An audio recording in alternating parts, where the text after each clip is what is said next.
ngayong 2017. Sili, mahal, nagkakaubusan ng supply at mataas ang demand. Malaking pera para sa mga naghahanap ng negosyo. Pahirapan na rin ngayon ang makahanap ng siling labuyo. Ang hot na hot ngayong balita sa mga karinderya at palengke, nagkakaubusan na raw ng sili. Nagkakaubusan pag mahal, talagang mabili ang labuyo. Meron po pero konti lang kasi mas mahal po siya ngayon. Kung meron man daw supply, ginto naman ang presyo. Pero bago pa uminit ang inyong ulo, direkta na naming tinanong ang Department of Agriculture kung anyari sa ating sili. Nagmahal siya nung November to December kasi mataas ang demand sa Metro Manila. At the same time, doon daw sa Quezon, yung farm ng sili, tinamaan nung tinatawag nilang tumutuga.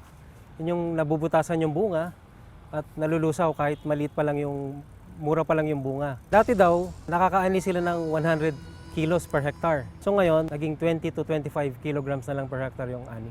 Dito sa Katiil, sa Davao Oriental, walang shortage ng sili. Dito lang naman kasi matatagpuan ang isa sa pinakamalaking taniman ng sili sa Davao Oriental. 2 ektarya ang lawak nito at ang pangunahin nila ritong sili, ang bird's eye o native na sili na mas kilala rin bilang siling labuyo. Ang sili farm na ito, pagmamay-ari ni Luis, dating government employee at volunteer worker sa ilang mga barangay ng Katiil. 2013, doon ko po kami nag-umpisa at ang aking mga kasapi, pagtanim po ng siling labuyo upang emergency namin pambili. Kasi 3 months to 6 months lang po magka-harvest na po kami. Pambili na po ng mga bigas at mga patuloy pag-aaral ng mga anak nila. Malaki ang pasasalamat ni Luis sa sili. Utang raw niya rito ang edukasyon ng kanyang mga anak at ang pagpapatayo ng kanilang bahay. Talagang mahiwaga talaga ito na sili. Kaya kung hindi dahil sa sili na ito, hindi namin maikot ang buong Pilipinas. Nakapunta kami ng ibang bayan na pinakamalaking nagtitinda po ng sili. Higit sa lahat, dahil sa sili, marami raw siyang natulungan sa kanilang lugar. Mga dating rebelde na nahikayat at naturuan niyang magtanim ng sili. Ang nag-aalab nilang damdamin dati sa pakikibaka, ibinuhos nila sa pagtatanim ng sili hanggang napalago nila ang taniman. Katunayan, umaabot daw sa 7,000 kilos ng sili ang nahaharvest nila taon-taon na ginagawa nilang chili paste, chili powder at chili oil. Ang paborito raw ng mga magsasaka dito sa Katiil na talagang nagpapalundag sa kanila sa anghang, ang sinilihang amba, isang exotic na uri ng palaka. Kailangan may ahang. Ay kung walang ahang, parang hindi mo matatanggap sa ano mo. Iba talaga. Iba yung panglasa nila kung walang sili. Kahit na parang inano lang yung paksyo, may sili rin. Kahit na ginawang sabaw, may sili rin. Nilinis muna ang palaka. Loya, lagay natin yung At saka ito pinakuluan sa gata. At nilagyan ng sibuyas, chili paste at toyo.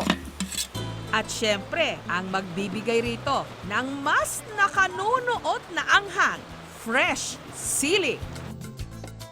tamang-tama yung anghang ng siling labuyo at lalong-lalo na sa ginataang ambak. Lumalasa talaga. Sa iba't ibang panig ng Pilipinas, may iba't ibang klase ng sili na nagpapaanghang sa ating mga kainan. Katulad na lang dito sa Cordillera, kung saan may uri ng sili na mas mabango at mas maanghang din daw. Mas malaki ito sa ating lokal na siling labuyo. Ito ang amke o amkis ng mga Ibaloy na tinatawag din nilang bituka ng mga tribong Karaw. Anda pa mo, ma'am, ta baro gamin da ito lang ya. Nga kwa, kay Rurwar. Sa bali, ma'am, adda pa nagapudji sa bali nga kwa, nga ili. Si Loida, may tanim na amkis sa kanyang bakuran. Hindi raw madaling mag-alaga nito. Maselan daw.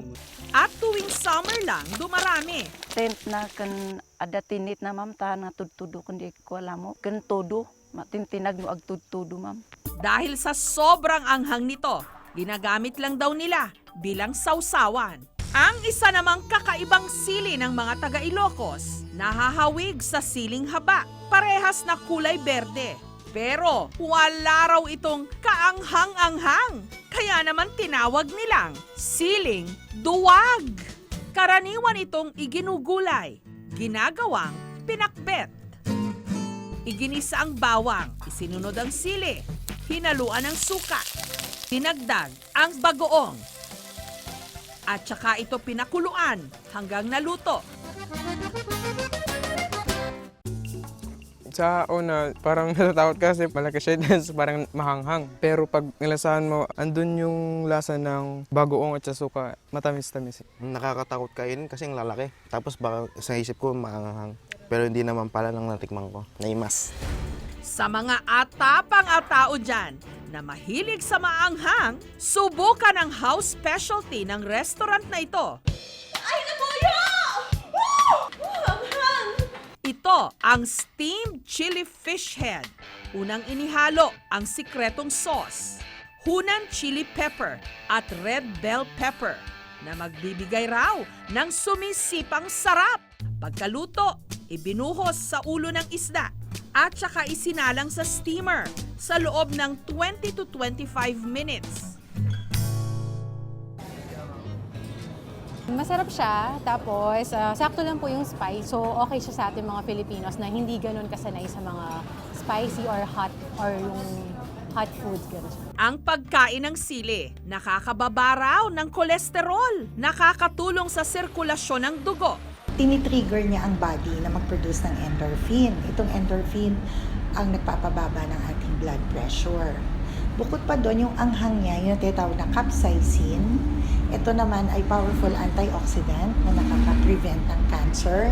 Pero kailangan pa rin maghinay-hinay dahil ang sobrang anghang hindi rin mabuti sa katawan, lalo pa sa mga may almoranas dyan. Dahil nagkakaubusan at mataas ang presyo ng sili, umuusok tsak sa anghang ang tenga ng iba. Ay, nabuyo! Pero maganda rin itong oportunidad sa mga naghahanap dyan ng mainenegosyo, lalo't hindi pwedeng mawala ang nagbibigay anghang sa ating buhay.